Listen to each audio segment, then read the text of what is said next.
Hi everyone. May 19న NTR and birthday స్పెషల్‌గా బాలీవుడ్ వాళ్ళైతే 'వార్ 2' టీజర్‌నైతే రిలీజ్ చేశారు. ఈ టీజర్‌లో చూసుకున్నట్టయితే ఎన్టీఆర్ అన్న లుక్ చాలా అంటే చాలా బాగుంది.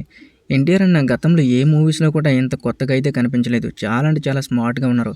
అటు 'త్రిబుల్ ఆర్'లో చూసినా, ఇటు 'దేవరా'లో చూసినా ఎన్టీఆర్ అన్న లుక్ అయితే చాలా వేరుగా ఉంటాయి. అలాగే 'వార్ 2' మూవీలో కూడా ఎన్టీఆర్ అన్న లుక్ చాలా డిఫరెంట్‌గా ఉంది. ఈ లుక్ అయితే నాకు చాలా బాగా నచ్చింది. ఎన్టీఆర్ అన్న ఈ మూవీలో రాయ్ ఏజెంట్ క్యారెక్టర్‌ని ప్లే చేయబోతున్నారని మనకు చాలా క్లారిటీగా అర్థమవుతుంది టీజర్‌లో. అలాగే టీజర్‌లో చూసినట్టయితే 'హృతిక్ రోషన్' లుక్ కూడా చాలా అంటే చాలా బాగుంది. అలాగే 'హృతిక్ రోషన్‌కి' ఇచ్చిన ఎలివేషన్స్ అండ్ ఎన్టీఆర్ అన్నకి ఇచ్చిన ఎలివేషన్స్ ఈ మూవీలో చాలా ఎక్కువగా ఉన్నట్టున్నాయి. వీళ్ళిద్దరి మధ్యన యాక్షన్ సీన్స్ కూడా కుప్పలు తెప్పలుగా ఉండేలా ఉన్నాయి మూవీలో. అలాగే ఈ మూవీ విషయానికొస్తే బ్యాక్‌గ్రౌండ్ స్కోర్ అయితే చాలా అంటే చాలా మంచిగా ఇచ్చారు బ్యాక్‌గ్రౌండ్ స్కోర్. అలాగే ఈ మూవీ డైరెక్టర్ చూసినట్టయితే ప్రతి ఫ్రేమ్ కూడా చాలా నీట్ అండ్ క్లీన్‌గా ఉండేలాగా మంచి మంచి లొకేషన్స్‌లో షూట్ చేశారు ఈ మూవీని. నిజంగా ప్రతి సీన్ కూడా చాలా క్లారిటీగా ఉంది.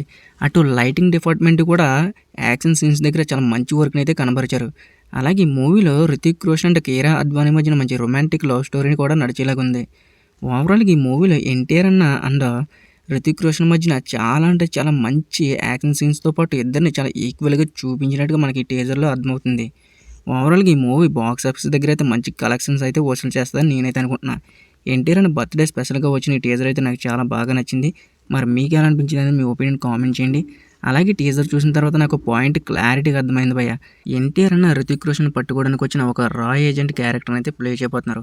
ఎన్టీఆర్ అన్న 'హృతిక్ రోషన్‌ని ఎలా చేసి పట్టుకుంటారనేదే స్టోరీ అని అయితే నేను అనుకుంటున్నా. మరి మీకెలా అనిపిస్తుందనేది మీ ఒపీనియన్ కామెంట్ చేయండి. అలాగే మీకు ఈ వీడియో నచ్చితే లైక్ చేసి మన ఛానల్‌ని సబ్స్క్రైబ్ చేయడం మర్చిపోకండి.